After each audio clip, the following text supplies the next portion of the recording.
This is episode 11 of The Art of Agency, a launchpad for realtors. I'm Jonathan Green with Mallory Pastor. She loves when I put her in. And our guest is Brett Sikora, who's the broker, owner, and team leader of the Sikora Group. He's had the team since 2016 after years as a solo agent. And we actually work a lot of the same markets. Brett, welcome to the show. No, I appreciate you having me. Thanks so much.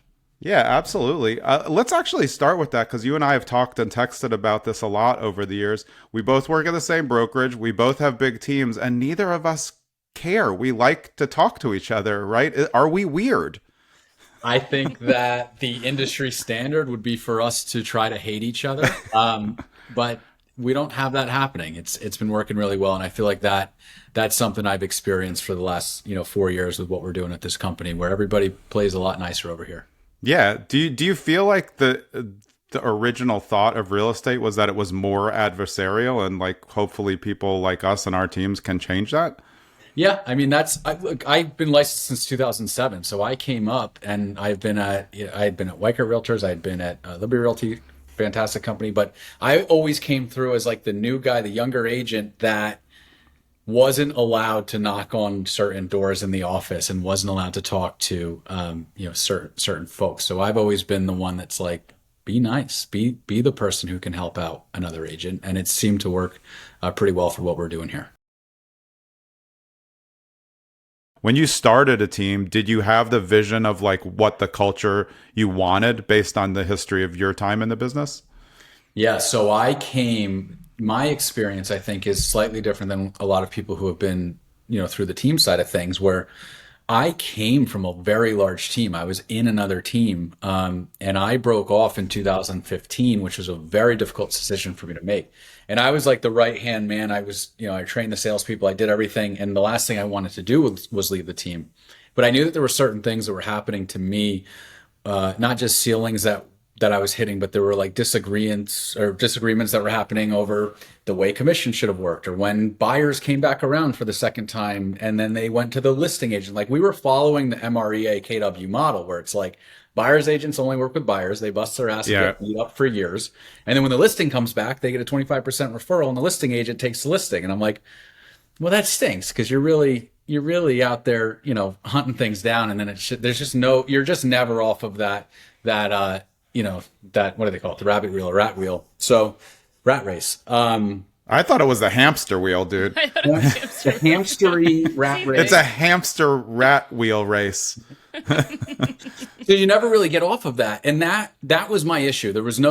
I saw no way for my life to get easier within that scenario. So what I did was I created my team based on my experiences with everything that I didn't like. And from the integrity standpoint, if there's a dispute between commission between two agents, or there's a dispute between clients or anything like that, I'm set up in a way where I'd rather eat it and keep two agents happy than fight about it and have one of them pissed off and think that I created a favoritism in that scenario.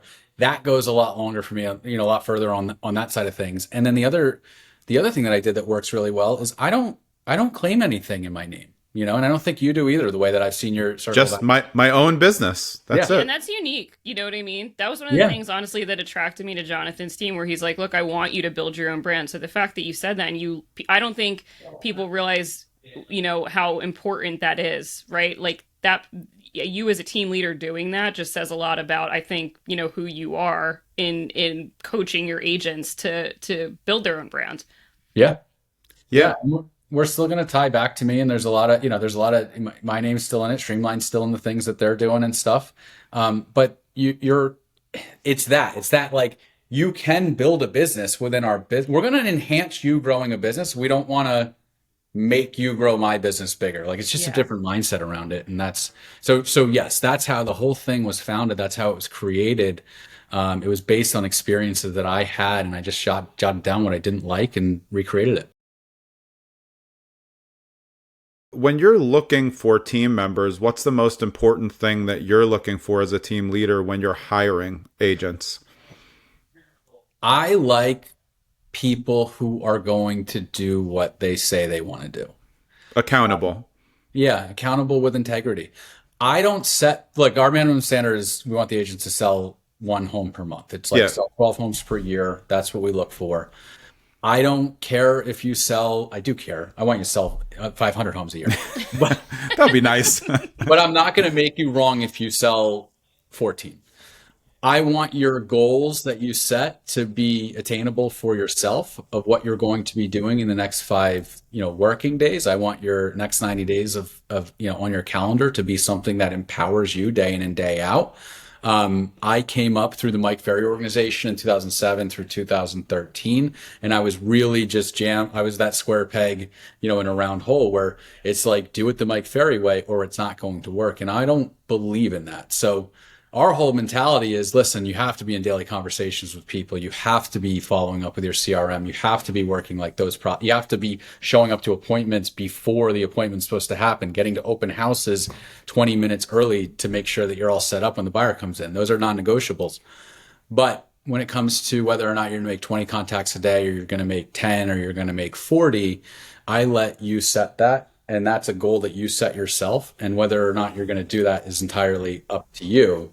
I can't control that. So that's really what I look for. I look for somebody that says, hey, I'm going to be at the office Monday morning at 9 a.m. and I'm going to role play for 30 minutes and then do my, cold calling or whatever I want to do for sale by owner prospect, whatever it's going to be.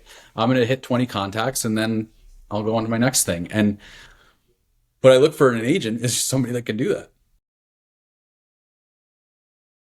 I mean, it's hard to teach and coach motivation. Like, that has to come from inside them. We're just trying to give them resources to feel good enough to be motivated, I guess.